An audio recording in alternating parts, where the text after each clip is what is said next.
Shalom, kali ini kita akan merenungkan satu tema, yaitu hapus gangguan sehingga kita dapat mendengar Tuhan.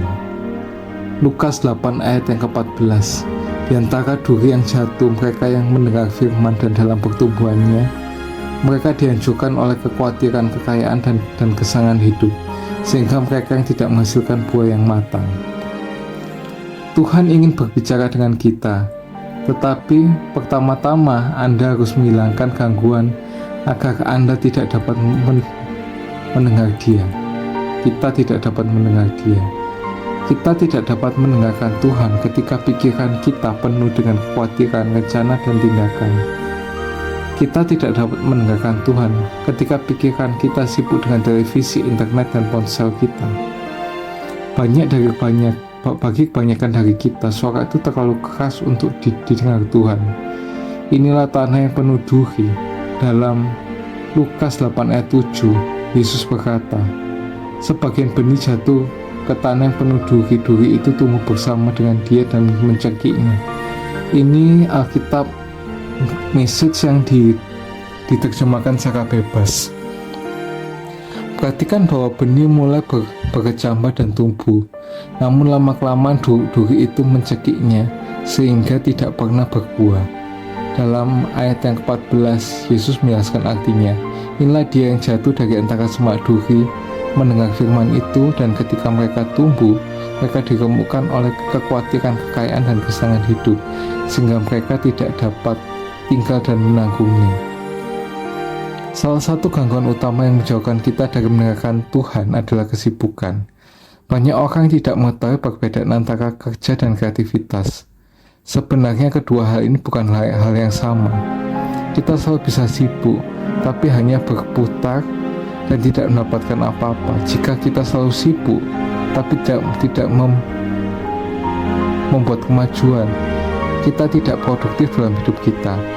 Secara umum, ada 3 jenis duri yang berusaha menyingkirkan Tuhan dari hidup kita. Yang pertama yaitu kecemasan. Kata masalah sebenarnya berarti ditarik dari arah yang berbeda. Kita melupakan Tuhan karena kita dipenuhi dengan kecemasan yang telah melewati semua batasan. Yang kedua adalah kekayaan. Kita bisa begitu sibuk dengan uang sehingga kita melupakan Tuhan yang kita bekerja sepanjang hari, pulang lelah, lalu bangun keesokan harinya dan mengulangi rutinitas yang sama. Kita begitu sibuk memenuhi kebutuhan sehingga kita tidak memiliki hubungan pribadi dengan Tuhan dalam hidup kita. Yang ketiga adalah hiburan. Nah, apa sih yang salah dengan hiburan? Ya gak ada sih.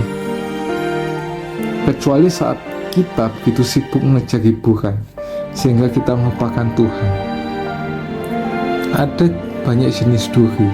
Duri adalah segala sesuatu yang kita izinkan untuk menjadi yang pertama dalam hidup kita selain Tuhan. Duri itu adalah segala sesuatu yang kita izinkan Tuhan hapus dalam hidup Anda, hidup kita. Yang ini biasa disebut sebagai berhala. Berapa banyak upaya yang diperlukan untuk menumbuhkan semak duri? Tidak ada. Semak duri itu adalah tanda kecerobohan. Apa yang terjadi setiap kali kita mengabaikan waktu bersama dengan Tuhan dan kelompok kecil kita? Duri akan tumbuh dalam hidup Anda. Kalau hidup kita, maksudnya kalau bukan tinggal di atas, masih ada hal yang lain. Mereka tumbuh dan membunuh kehidupan rohani kita. Tuhan sedang mencoba untuk menghubungi kita. Pertama-tama kita harus menghilangkan duri dari hidup kita agar Tuhan dapat berbicara kepada kita dan menghasilkan buah dalam hidup kita. See you.